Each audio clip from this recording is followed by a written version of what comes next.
Приветствую тебя, дорогой подписчик. На моем канале будет много интересного контента.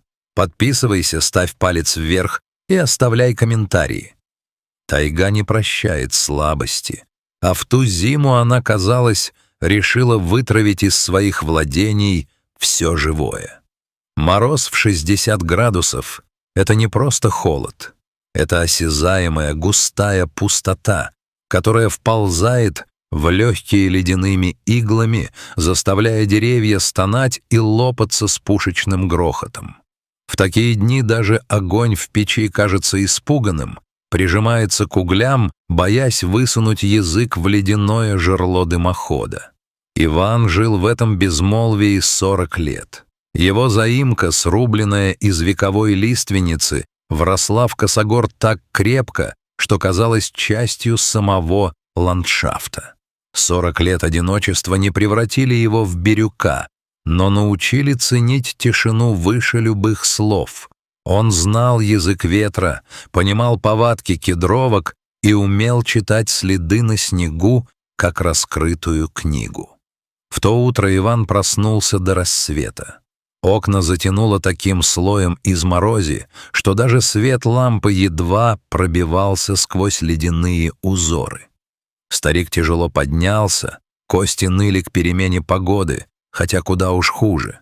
Он плеснул в лицо ледяной воды, зачерпнутой из катки, и подошел к окну. Снаружи бесновалась метель.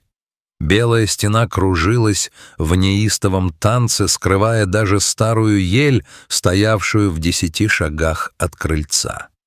Но что-то заставило его замереть. Какое-то движение, не имеющее отношения к хаосу снежных вихрей. Тень. Большая, темная, едва различимая в молочной мути. Иван протер клочок стекла ладонью. Тень приближалась, обретая контуры. Это была волчица. Огромная, серая, с подпалинами на боках, она пробиралась сквозь сугробы, тяжело переставляя лапы. Она шла не как хищник на охоте, а как путник, достигший предела своих сил. Старик присмотрелся и почувствовал, как по спине пробежал холодок. В зубах волчица несла крошечный комок меха, а позади нее, утопая в снегу по самые уши, едва-едва брели еще 2 малышей. Они не скулили. У них просто не осталось на это сил. Волчица остановилась прямо перед крыльцом. Она бережно положила волчонка на ледяную корку снега и подняла голову. Ее глаза встретились с глазами Ивана через двойное стекло. И в этом взгляде не было ярости. В нем была мольба, такая пронзительная и человеческая, что у старика ёкнуло сердце.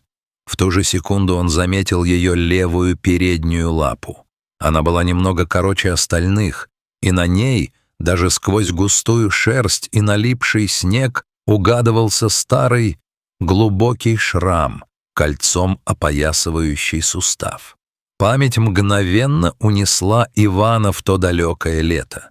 Тогда стояла небывалая жара, и тайга пахла разогретой смолой и сухим мхом. Иван обходил свои угодья, когда услышал странный звук, не то стон, не то приглушенное рычание. В глубоком овраге, у самого ручья, он увидел молодую волчицу. Она попала в браконьерский капкан, незаконный, ржавый, с острыми зубьями, вгрызавшимися в саму кость. Животное билось уже долго, земля вокруг была взрыта, трава залита кровью, а лапа превратилась в сплошное кровавое месиво. Любой другой охотник на его месте, возможно, просто прекратил бы мучение зверя выстрелом. Шкура волка ценилась, да и хищник в лесу всегда конкурент. Но Иван посмотрел в глаза этой молодой волчицы и увидел в них не жажду крови, а жажду жизни. Он подошел медленно, напевая что-то негромкое, успокаивающее. Волчица оскалилась, из горла вырвался хриплый клёкот, но сил для броска у нее не было. Иван накинул на нее свою старую фуфайку, прижал голову зверя к земле и, стиснув зубы, разжал стальные челюсти капкана. Потом были долгие минуты обработки раны. Он залил изуродованную лапу йодом из походной аптечки. Волчица только вздрогнула всем телом, но не укусила. Он перевязал ее чистым куском холста и оттащил к воде. «Ну, ступай, серая», — сказал он тогда. «Живи, больше не попадайся».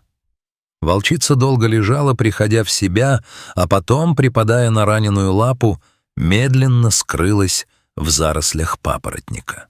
Иван тогда подумал, что она не выживет. Слишком серьезной была травма. Но, видимо, у тайги были свои планы.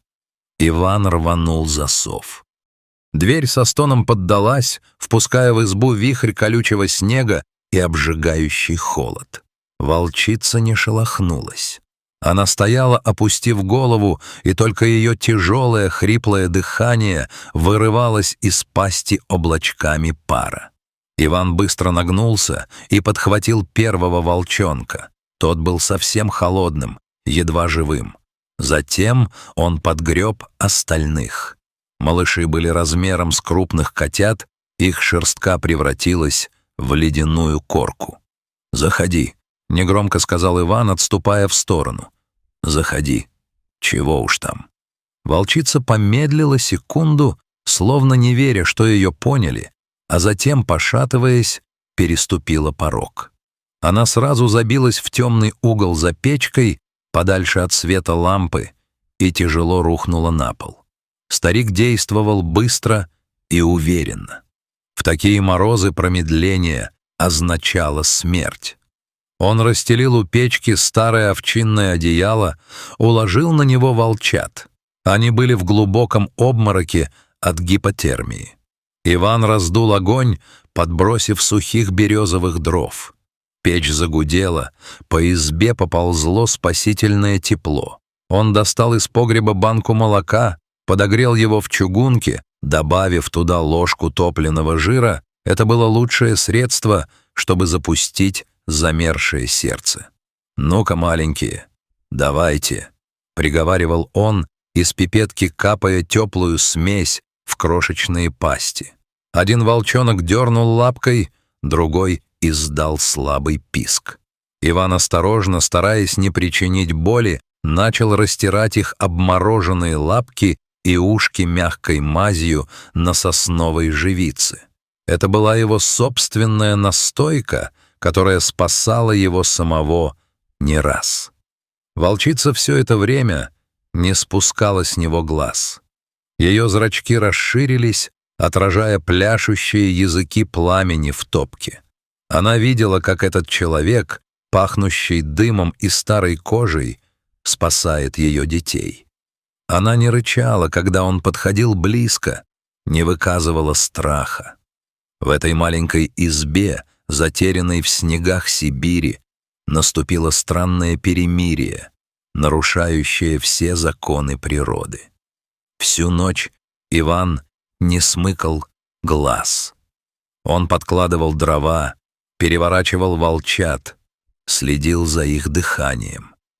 К полуночи они начали подавать признаки жизни, начали копошиться, прижиматься друг к другу, ища тепла.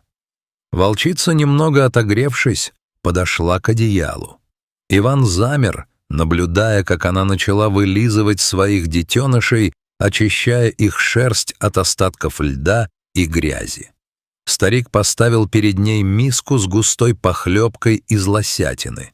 Она не сразу притронулась к еде, сначала долго обнюхивала руку Ивана, которая все еще пахла лекарствами и молоком, а потом начала есть, жадно, торопливо, как может есть только зверь, не видевший добычи много дней.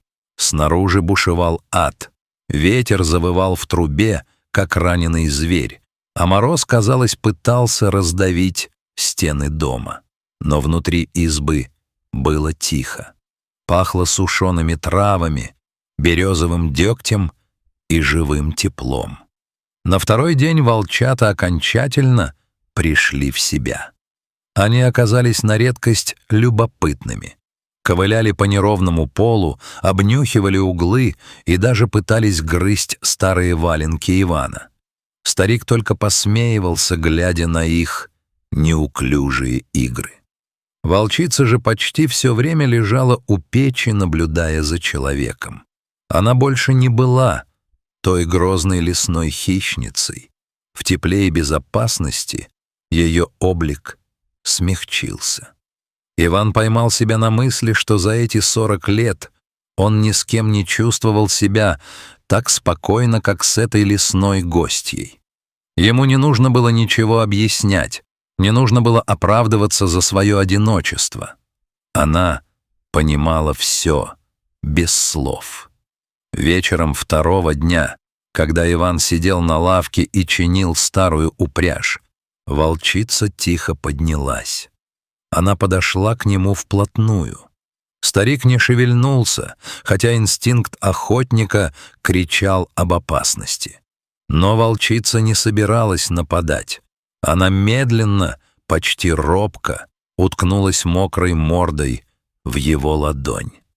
Иван замер. Он почувствовал кожей холод ее носа и жесткую шерсть. А потом он поднял глаза и встретился с ее взглядом. В глазах дикого зверя, за которыми обычно скрывается лишь холодный расчет выживания, стояла влага. Крупная прозрачная капля скатилась по серой морде и затерялась в густом меху. Это не было физиологической реакцией. Иван знал разницу. Это были слезы благодарности. Те самые слезы, которые, как говорят, зверям не даны природой. Но природа порой делает исключение для тех, чье сердце способно на большее, чем просто охота.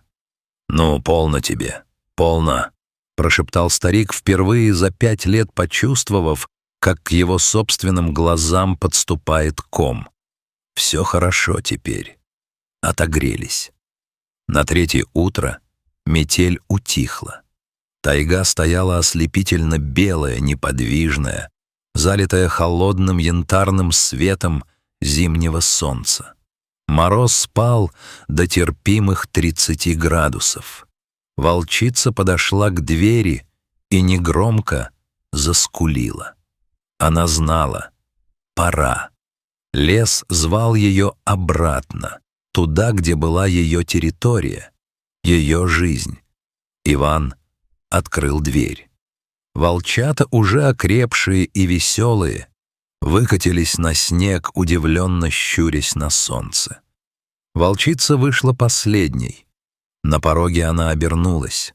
Она долго смотрела на старика, словно стараясь запечатлеть его образ в своей памяти навсего.